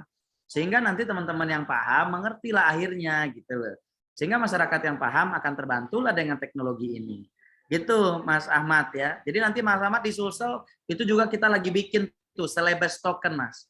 Jadi kantor kita di Sulawesi itu ada 3. Kantor kami di Sulawesi itu ada 3 Mas Ahmad. Mungkin nanti kita bisa kolaborasi. Kita bikin Kendari token juga. Kita bikin Gorontalo, Manado. Gitu. Siap Bang, siap. Oke, silakan yang lain sebelum kita sudahi. Ya, boleh pertanyaan lagi teman-teman. Silahkan, mumpung kita bertemu langsung dengan Coach Adam sehingga bisa tanya langsung dengan pakarnya ya teman-teman. Oh iya, ada Kak Laili Mufliha, silahkan Kak Laili. Baik Kak, terima kasih sebelumnya sudah diberikan kesempatan untuk bertanya. Sebelumnya perkenalkan terlebih dahulu, nama saya Laili Mufliha dari Jawa Tengah. Jadi saya ingin bertanya kepada Coach, yaitu faktor apa yang mempengaruhi harga Bitcoin, Pak? Terima kasih. Oke, terima kasih pertanyaannya. Ya karena yang saya bilang tadi, Bitcoin itu dicetak cuma 21 juta. Ya, sementara permintaannya bisa 1 miliar orang pengen punya Bitcoin. Jadi faktor utamanya adalah ya keinginan orang untuk semakin banyak orang tahu tentang Bitcoin, semakin pengen dia punya Bitcoin. Begitu semakin dia punya Bitcoin, permintaan akan tinggi. Begitu permintaan akan tinggi, harga akan naik, gitu loh. Jadi hanya supply and demand saja, hukum ekonomi saja. Jadi faktor yang terlalu mencolok ya tidak ada. Dengan orang semakin tingginya mengerti tentang Bitcoin, maka orang akan semakin aware dan dia akan beli Bitcoin gitu loh. Semakin banyak orang yang beli, makin tinggi harganya. Seperti itu deh, ya. Terima kasih, Kak. Gimana Mbak Leli? Oke, silakan yang lain Mbak Endang, kita sampai jam berapa?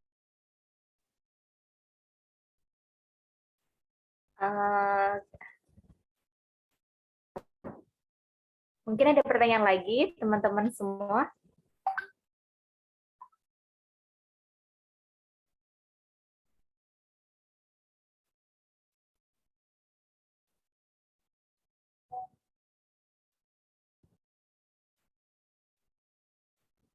Mungkin dari teman-teman GYI ingin bertanya juga, dipersilahkan.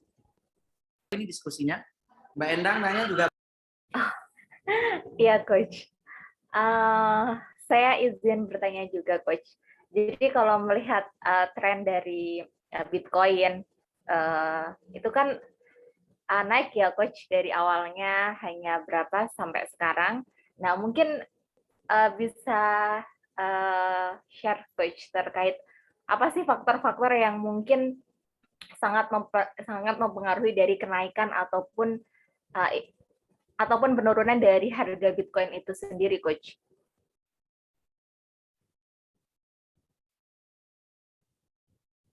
Boleh ya. Iya, jadi naik turunnya harga itu ya tergantung dari jumlah permintaan. Jadi kalau permintaannya banyak nih, Mas, kayak awal-awal tahun ini permintaan akan banyak. Jadi harga pasti akan naik. Nah, pada saat nanti bulan-bulan Agustus,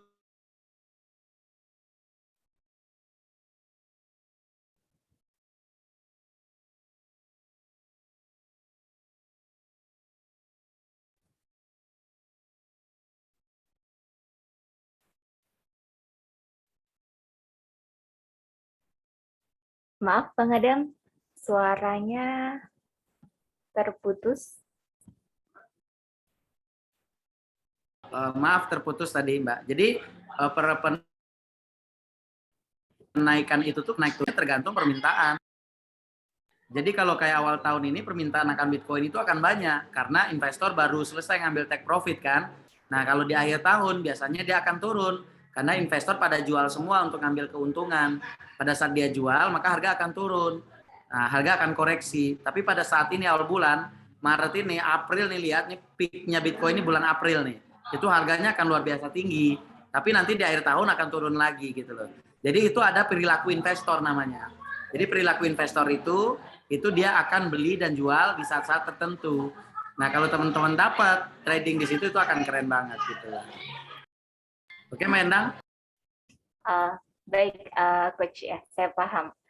Satu lagi, Coach Adam, ini kan teman-teman di sini yang jadi peserta IGEN ini adalah mayoritas mahasiswa ya, Coach, sama ada beberapa yang masih SMA, karena kita peserta ini adalah dari umur sampai 30 tahun ya, Coach. Nah, teman-teman yang mahasiswa, kemudian yang sekolah ini mungkin ada tips gitu, Coach, untuk mereka bisa beli untuk misalnya Bitcoin atau gold coin seperti itu, Coach. Teman-teman bisa invest. Ya, sebenarnya saya juga punya salah satu proyek namanya Mahasiswa Token. Jadi mahasiswa token itu bagi mahasiswa-mahasiswa yang baru pada belajar, terus mereka pengen dapat beasiswa, terus pengen biar bisa bayar uang kuliah mereka, terus belajar trading, itu ada namanya proyeknya Mahasiswa Token. Jadi mahasiswa token itu tempat inkubasi belajar para mahasiswa se-Indonesia. Jadi di Indonesia itu kurang lebih ada 9 juta mahasiswa, Mbak Endang, di 6.000 kampus se-Indonesia. Jadi mahasiswa token itu nanti akan empowering para mahasiswa yang pengen belajar soal blockchain. Jadi kayak mata kuliah tambahan gitu. Dan kita juga punya kampus tentang blockchain. Ini saya lagi perjuangkan untuk kita bikin universitas blockchain di Indonesia. Jadi nanti teman-teman yang mau belajar nanti di sana bisa. Sekarang juga saya lagi ngisi kelas ini profesor-profesor sedang saya latih juga, sedang saya ajak kerjasama berbagi ilmu untuk membangun ini. Jadi kalau teman-teman mau belajar, nanti mungkin dibikinin grupnya aja Mbak Endang untuk IGEN khusus. Jadi bisa kursus sama saya langsung. Kalau teman-teman kursusnya sama yang lain, mungkin nggak sama sumbernya langsung kan. Tapi mungkin kursus diskusi sama saya itu bisa lebih cepat teman-teman gitu. Jadi ide-ide liarnya mahasiswa kan banyak tuh. Bang, saya mau bikin token ini bisa nggak? Bikin token itu bisa nggak? Itu bisa kita support karena saya ini adalah investor untuk kripto. Jadi kalau teman-teman mau bikin kripto, mau bikin project kripto, itu saya bisa bantu untuk inkubasi ya. Inkubasi itu artinya belajar. Jadi nanti teman-teman bisa belajar. Dan saya juga ketua umum Ikatan Saudagar Muslim Muda Indonesia bersama Pak Ilham Habibie. Jadi soal IT, soal pesawat, programming, teman-teman nanti bisa. Jadi nanti kita juga lagi kerjasama sama beberapa profesor, 99 profesor doktor se-Indonesia untuk juga kemarin kan Mbak Endang ya sama tim juga ya, itu datang ke Bali juga, itu untuk dalam rangka membangun itu Indonesia Blockchain University. Kurang lebih gitu. Baik, terima kasih Bang Adam atas ini insight-nya. Dan harapannya nanti kita bisa belajar banyak ya. Teman-teman sepertinya juga sudah sangat antusias nih Bang Adam. Gitu, kalau nanti ada kolaborasi. Kemudian saya akan sedikit ini ya, Bang Adam menjelaskan tentang program iGen ini ya Bang Adam. Tadi saya belum sempat Ya, silakan jelasin tentang program iGen ini. Jadi iGen ini adalah suatu program pelatihan, training, kemudian dari leadership, kemudian untuk pelatihan untuk para pemuda yang ada di seluruh Indonesia, Bang Adam. Jadi teman-teman ini telah terpilih dari perwakilan provinsi dari seluruh Indonesia, dan teman-teman ini mengikuti program Inspiring Generation Program dari tanggal 11 Maret dan akan selesai pada tanggal 12 April 2022. Dan kemudian kita juga ada kurikulum dari iGen Batch 2 ini, Bang Adam, karena tahun sebelumnya kita juga sudah mengadakan program Inspiring Generation Program Batch pertama. Dan waktu itu kita ada 50 alumni, dan untuk saat ini ada 68 peserta yang mengikuti program kami. Dari setiap provinsi ada sekitar dua peserta terpilih ya, Bang Adam. Dan untuk programnya sendiri, teman-teman akan mendapatkan banyak kelas yang banyak sekali materinya, ada terkait public speaking, personal branding. Untuk hari ini adalah teknologi masa depan, kemudian nanti juga akan ada project, ada juga kelas bisnis, pendidikan politik dan sosial, kemudian ada mental health dan kekerasan seksual, kemudian nanti ada karir dan internship, dan nanti akan ditutup pada bulan April, seperti itu. Bang Adam. Jadi harapannya nanti setelah dapat ilmu dari Bang Adam ini, teman-teman juga bisa tahu ya, nanti juga bisa. Nanti materinya saya share ya teman-teman ya, saya share nanti materinya biar teman-teman bisa baca-baca lagi. Iya, iya Bang Adam, terima kasih banyak. Mungkin teman-teman juga ada yang ingin ditanyakan lagi terkait materi hari ini. Yuk, yang mau bertanya lagi silakan. Oh ya, ada Setiawan, Bang Adam. Oke, silakan. Silakan teman-teman ini. Oke, mungkin kalau emang ada yang nanya lagi, yang aku notice Coach dan Mbak Endang adalah background pendidikannya Coach. Bisa nggak sih kasih motivasi sedikit aja untuk minimal kita bisa ngikutin lah apa jejak yang udah Coach lakuin selama ini gitu.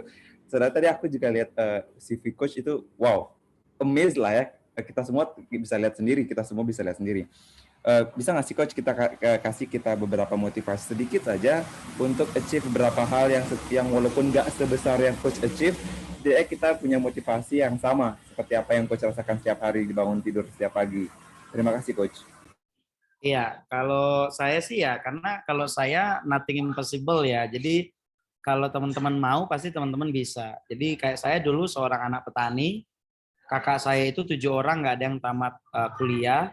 Jadi kenapa saya ngambil begitu banyak gelar, saya mau jadi pilot, kapten kapal, seorang lawyer saya sekarang, pengusaha tambang, kemudian juga seorang programmer. Jadi 7 kakak saya itu yang nggak sempat ngambil dunia pendidikan, saya mewakili gitu loh. Jadi artinya apa? Artinya saya pengen keilmuan saya itu bisa, dan nggak ada yang nggak bisa teman-teman. Kalau teman-teman membatasi, oh saya tamat kuliah S1, saya aja tamat S1, saya ngulang lagi sekolah hukum, kuliah lagi karena memang pengen belajar tentang ilmunya. Saya udah butuh. Kalau teman-teman kan sekarang belajar itu, kuliah itu jadi kewajiban. Kalau dulu saya jadi teknik tambang itu kewajiban. Saya dapat beasiswa, bisa kuliah, bisa cum laude, kemudian dapat beasiswa, dapat bisa ke Amerika, bisa ke Swiss, bisa ke India, bisa ke Eropa, dan di mana-mana karena kemauan, willing. Jadi how strong your will, itu yang paling penting. Teman-teman tuh kuliah untuk apa sih? Teman-teman kuliah mau cari kerja, teman-teman kuliah mau buka bisnis, teman-teman kuliah mau mau untuk membahagiakan keluarga, untuk apa. Jadi kalau the reason why-nya itu yang penting. Teman-teman tuh mau sebesar apa, mau sesukses apa. Kalau saya pengen jadi pilot karena saya pengen bawa pesawat. Saya pengen jadi lawyer, saya pengen tahu aturan. Saya udah jadi lawyer. Saya jadi seorang akuntan juga, CPA itu, Certified Public Accountant saya juga di Amerika dulu. Nah, terus kenapa kalau saya pengen pulang ke Indonesia membawa teknologi ini? Karena saya pengen orang Indonesia juga bisa punya ilmu ini. Karena kalau saya nggak bawa ilmu ini ke Indonesia, mungkin hari ini teman-teman masih blank, nggak ada pendidikan blockchain di Indonesia, pelan-pelan banget berkembangnya, tidak ada pakarnya langsung yang turun, praktisinya langsung. Jadi profesi kayak saya ini mungkin satu-satunya di Indonesia karena saya willing to learn. Jadi kalau teman-teman itu pengen maju, ya the reason-nya itu yang penting. Teman-teman fight tuh untuk siapa? Teman-teman tuh kuliah untuk siapa? Mau bahagiain siapa? Kalau saya, 7 kakak saya nggak ada yang tamat SD. Makanya saya pengen bikin mereka bangga. Saya pengen bikin keluarga saya bangga. Semua gelar mereka 7 orang tuh saya yang borong semualah mewakili mereka. Gitu. Sehingga apa? Sehingga benar-benar ternyata bisa kok. Nggak ada teman-teman tuh nggak bisa. Kecuali teman-teman nggak mau. Teman-teman males-malesan. Karena the reason-nya itu kurang kuat. Kalau saya sekolah sendiri, SMP cari duit sendiri. SD aja udah cari duit sendiri. Nah, jadi saya itu hobi belajar dengan banyaknya ilmu, akhirnya ilmu yang menjaga kita. Kalau teman-teman punya banyak ilmu di mana-mana, ilmu teman-teman yang jaga teman-teman. Makanya teman-teman itu semangat belajarnya, kuliahnya semangat. Saya dulu kuliah itu karena dapat beasiswa bidik misi namanya. Beasiswa berprestasi tapi kurang mampu. Itu loh dulu, kaking kita pengennya kuliah, akhirnya kerja sendiri. Akhirnya kita kuliah cum laude, 3,5 tahun udah tamat. Lanjut lagi S1, lanjut lagi S2, lanjut lagi S3 nanti doktornya. Tapi sekarang saya lagi perbanyak S2 dulu. Jadi lagi ngambil sekarang saya lagi kuliah lagi 2, master manajemen. Lagi saya ngulang lagi master manajemen di kampus saya sendiri. Jadi dulu saya kerja kuliah di kampus orang, sekarang saya kuliah di kampus saya sendiri supaya saya jadi alumni di kampus milik saya sendiri. Kemudian yang kedua saya lagi ngambil MSc Master of Science di bidang blockchain di Unix sekarang di Eropa. Jadi saya pengen belajar itu untuk diri saya dan bisa membahagiakan orang lain. Jadi teman-teman itu the reason-nya itu yang penting. Teman sekarang kuliah mau ngapain? Tujuannya mau cari kerja doang, mau menjalankan kewajiban doang. Jadi kalau teman-teman nggak enjoy kuliah, pasti males kuliahnya. Kalau saya enjoy dulu kuliah. Saya wakil presiden termuda di kampus saya dulu. Saya seorang aktivis dulu. Saya seorang programmer dulu. Sambil kuliah, sambil kerja cari duit dulu. Saya udah jadi pengusaha walaupun saya jualan pop ice dulu. Tapi penghasilannya udah 30 juta per bulan. Jadi walaupun teman-teman sekarang masih muda, bukan berarti teman-teman nggak bisa apa-apa. Makanya teman-teman itu harus sanggup untuk bisa, saya bisa loh, coba challenge dirinya. How far you can go gitu loh. Jadi teman-teman itu sejauh apa bisa pergi itu, that's your decision. Itu decisionnya teman-teman, keputusan teman-teman, jangan nyerah. Karena apa yang ada di dunia ini itu tergantung di tangan kita. Maka the world in your hands. Jadi teman-teman mau update status apa itu, teman-teman bisa menentukan masa depannya. Jadi kalau saya udah nggak pakai sosial media saya. Soalnya sosial media tuh banyak palsunya, cuma foto-foto, upload gitu ya. Jadi makanya saya ini angkatan ini, wah Bang Jamardi juga ya alumni bidik misi. Saya angkatan pertama saya. Ya, jadi saya angkatan pertama bidik misi, keluarga saya petani, kakak saya bukan orang hebat, keluarga saya nggak ada yang tamat S1 ya, yang apalagi S2. Makanya sampai kuliah sampai profesor saya nanti di bidang blockchain saya akan kuliah terus. Ya, jadi teman-teman itu harus ada the reason-nya, ada apa namanya itu, ada motivasinya, semangatnya. Kalau udah semangat, nggak ada yang susah di dunia ini, teman-teman. Oke, sekian ya. Ada lagi? Luar biasa sekali, keren sekali Bang Adam. Tadi ada motivasinya juga, kita jadi semakin tergugah ya Bang Adam. Teman-teman apalagi masih muda, kita semuanya masih muda ya teman-teman. Jadi tadi langsung tergugah banget nih. Jadi harus ada reason-nya ya. Dan berani ambil resiko ya pastinya Bang. Dan berani menantang diri sendiri. Iya dong, challenge yourself. Jadi teman-teman mau sejauh apa? Teman-teman itu nanti kalau nanti suatu saat sudah meninggalkan dunia ini mau dikenal sebagai siapa? Itu karya-karya apa yang teman-teman tinggalkan? Itu yang penting. Hidup ini kan cuma sekali, buatlah berarti gitu loh. Jadi teman-teman itu jangan cuma kuliah pulang. habis itu nikah, habis itu kerja, habis itu udah pensiun, sakit, meninggal. Habis itu ya biasa-biasa aja, karena yang teman-teman lakukan selama ini hal-hal yang biasa aja. Tapi kalau teman-teman pengen jadi orang yang luar biasa, lakukan hal-hal yang luar biasa. Kuliahnya banyak di mana-mana, pengen apply sana, apply sini, coba sana, coba sini, bikin sana, bikin sini. Ya nggak dilakukan orang. Jadi teman-teman akan jadi amazing karena teman-teman melakukan hal yang tidak biasa. Salam tidak biasa. Oke, Mbak Endang? Ya, terima kasih Bang Adam, luar biasa Ya. sekali dari materinya, kemudian insight-nya tentang blockchain, dan juga motivasinya untuk kami semua. Terima kasih telah meluangkan waktu juga kepada kami di Aigen ya, Bang Adam. Terima kasih banyak. Mudah-mudahan bisa menjadi pengalaman dan juga ilmu yang bisa kita nantinya praktekkan ya, Bang Adam. Siap. Insya Allah nanti bisa panjang kita.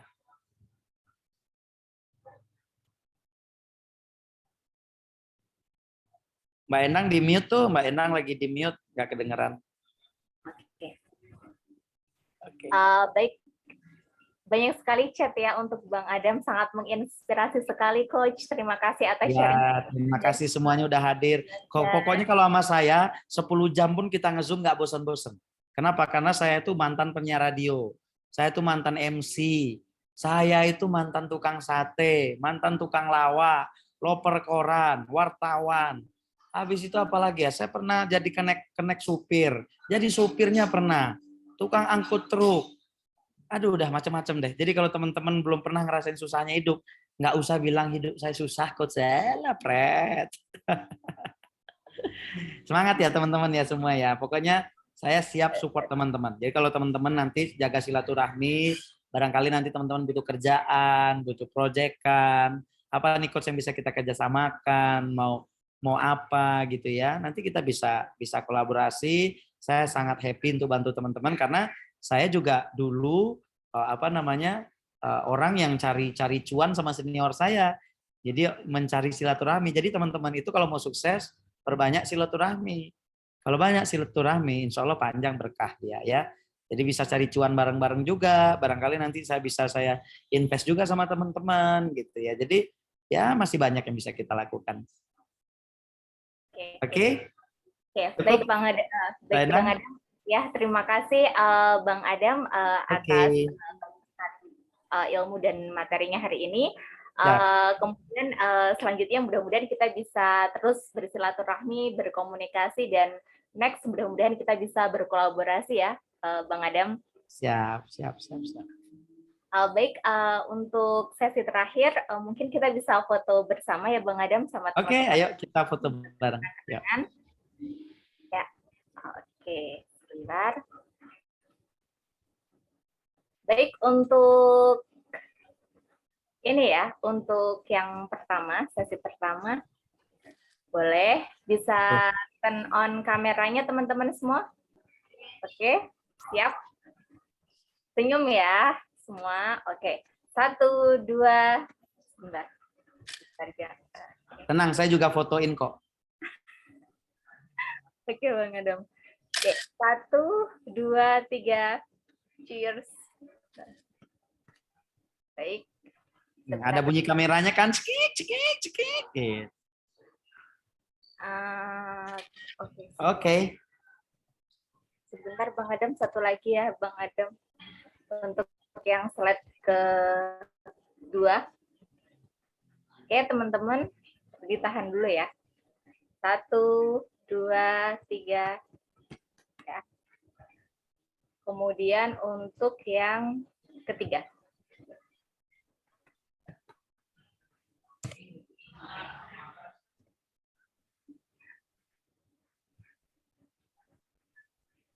Oke, 1, 2, 3, cheers.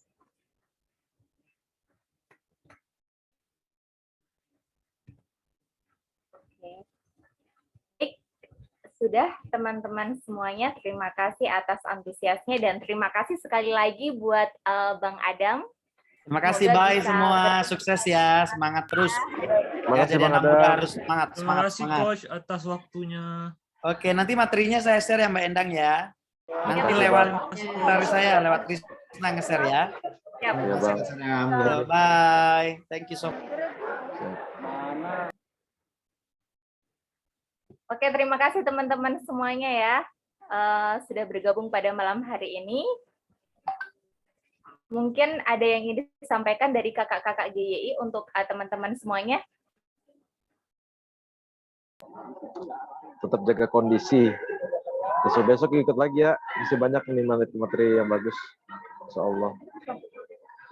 Nyesel nih yang nggak ikut nih. Banyak nih yang nggak ikut nih. Aduh.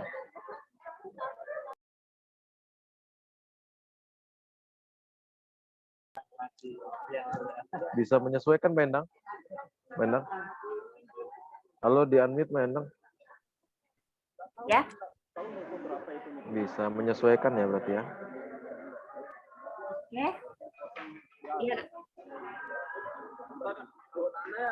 Gimana Kak Randu? Bisa menyesuaikan ini ya?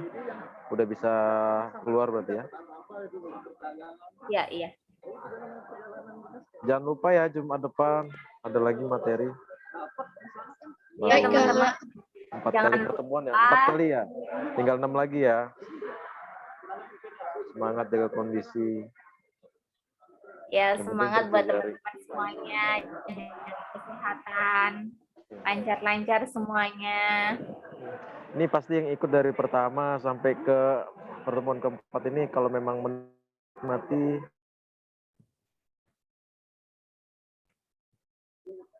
masuk di Zoom, kameranya dimatikan, di-unmute, pasti nggak dapat apa-apa. Sayang kan?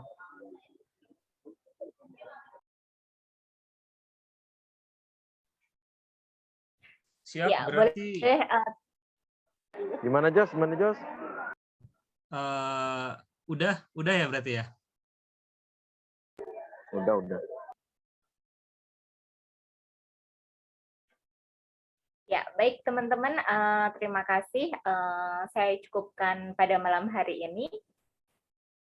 Untuk teman-teman bisa meninggalkan Zoom ini atau jika ada yang ingin ditanyakan, boleh ditanyakan.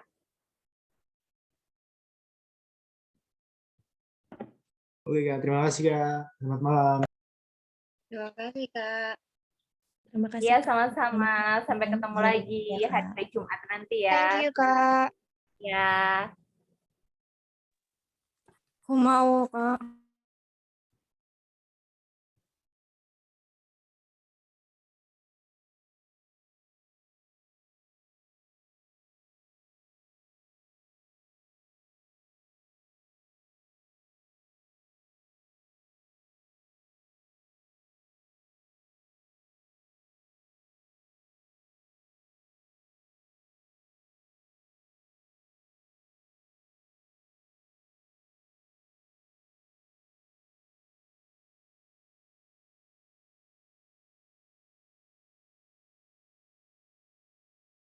Jos, di end aja Jos. Biar kita masuk lagi Jos. Di end aja Jos. Oke Bang.